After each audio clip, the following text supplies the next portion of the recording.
Hello all, I'm back and I'm reading from The Phantom Tollbooth by Norton Juster with illustrations by Jules Pfeiffer.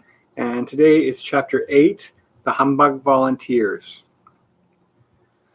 Couldn't eat another thing, puffed the Duke, clutching his stomach. Oh my, oh dear, agreed the minister, breathing with great difficulty. Oof, mumbled the Earl, desperately trying to swallow another mouthful. Thoroughly stuffed, sighed the Count, loosening his belt. Full up, grunted the undersecretary, reaching for the last cake.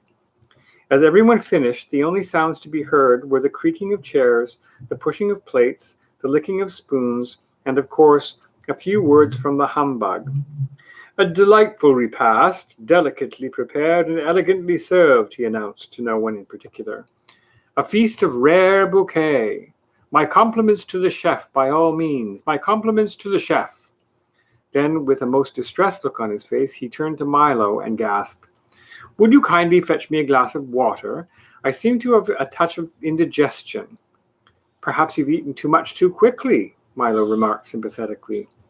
Too much too quickly, wheezed the uncomfortable bug between gulps.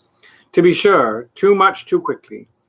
I most certainly should have eaten too little too slowly, or too much too slowly, or too little too quickly, or taken all day to eat nothing, or eaten everything in no time at all, or occasionally eaten something any time, or perhaps I should have, and he toppled back exhausted into a chair and continued to mumble indistinctly. Attention! Let me have your attention, insisted the king, leaping to his feet and pounding the table. The command was entirely unnecessary, for the moment he began to speak, everyone but Milo, Talk, and the distraught bug rushed from the hall, down the stairs, and out of the palace. Loyal subjects and friends, continued Azaz, his voice echoing in the almost empty room. Once again, on this gala occasion, we have, pardon me, coughed Milo, as politely as possible, but everyone is gone. I was hoping no one would notice, said the king sadly. It happens every time. And here is the very dejected-looking king. They've all gone to dinner, announced the humbug weakly. Just as soon as they catch my breath, I shall join them. That's ridiculous. How can they eat dinner right after a banquet? Asked Milo. Scandalous, shouted the king. We'll put a stop to it at once. From now on, by royal command, everyone must eat dinner before the banquet. But that's just as bad, protested Milo. You mean just as good, corrected the humbug. Things which are equally bad are also equally good. Try to look at the bright side of things. I don't know which side of anything to look at, protested Milo. Everything is so confusing, and all your words only make things worse. How true, said the unhappy king, resting his regal chin on his royal fist as he thought fondly of the old days. There must be something we can do about it. Pass a law, the humbug suggested brightly. We have almost as many laws as words, grumbled the king. Offer a reward, offered the bug again. The king shook his head and looked sadder and sadder.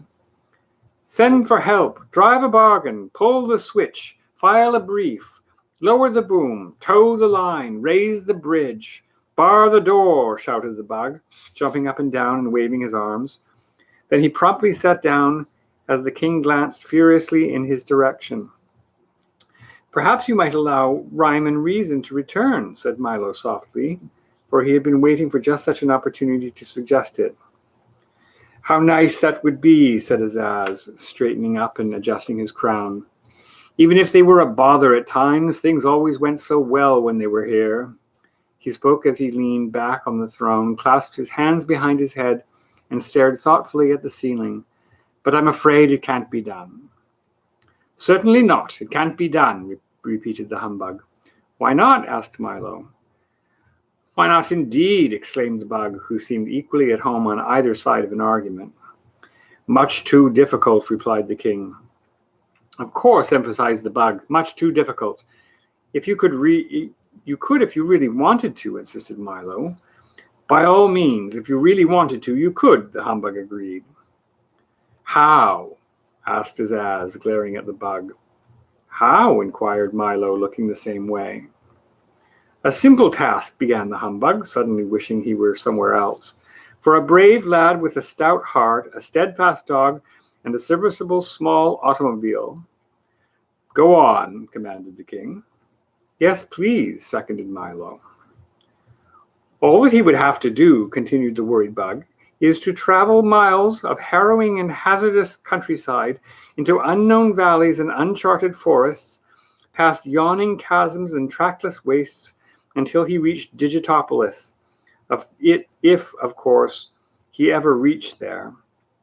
Then he would have to persuade the mathematician to agree to release the little princesses, and of course he'd never agree to anything that you'd agree with, and anyway, if he did, you certainly wouldn't agree to it. From there, it's a simple matter of entering the mountains of ignorance, full of perilous pitfalls and ominous overtones, a land to which many venture but few return, and whose evil demons slither slowly from peak to peak in search of prey. Then in an effortless climb up a 2,000-step circular stairway without railings in a high wind at night, for in those mountains it is always night, to the castle in the air. He paused momentarily for breath, then began again. After a pleasant chat with the princesses, all that remains is a leisurely ride back through those chaotic crags, and frightening fiends have sworn to tear any intruder limb from limb and devour him down to his belt buckle. And finally, after the long ride back, a triumphal parade, if, of course, there is anything left to parade, followed by hot chocolate and cookies for everyone. The humbug bowed low and sat down once again, very pleased with himself. I never realized it would be so simple, said the king, stroking his beard and smiling broadly. Quite simple indeed, concurred the bug. Sounds dangerous to me, said Milo. Most dangerous, mumbled the humbug, still trying to be in agreement with everybody. Who will make the journey? Asked Talk, who had been listening carefully to the humbug's description. A very good question, replied the king, but there is one far more serious problem.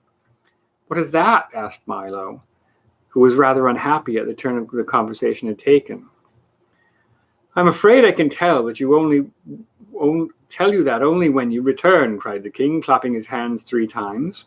As he did so, the waiters rushed back into the room and quickly cleared away the dishes, the silver, the tablecloth, the table, the chairs, the banquet hall, and the palace, leaving them all suddenly standing in the marketplace. Of course, you realize that I would like to make the trip myself, continued Azaz, striding across the square as if nothing had happened. But since it was your idea, you shall have all the honor and fame.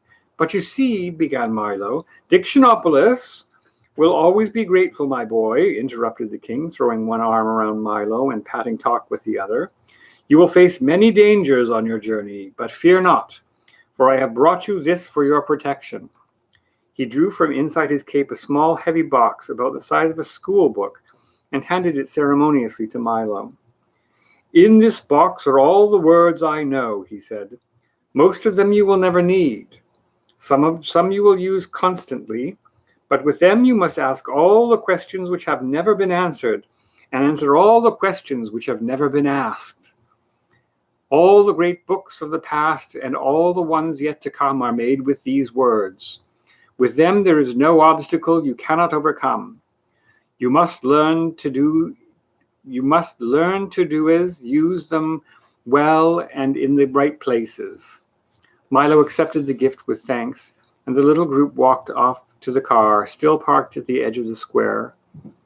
You will, of course, need a guide, said the king, and since he knows the obstacles so well, the humbug has cheerfully volunteered to accompany you.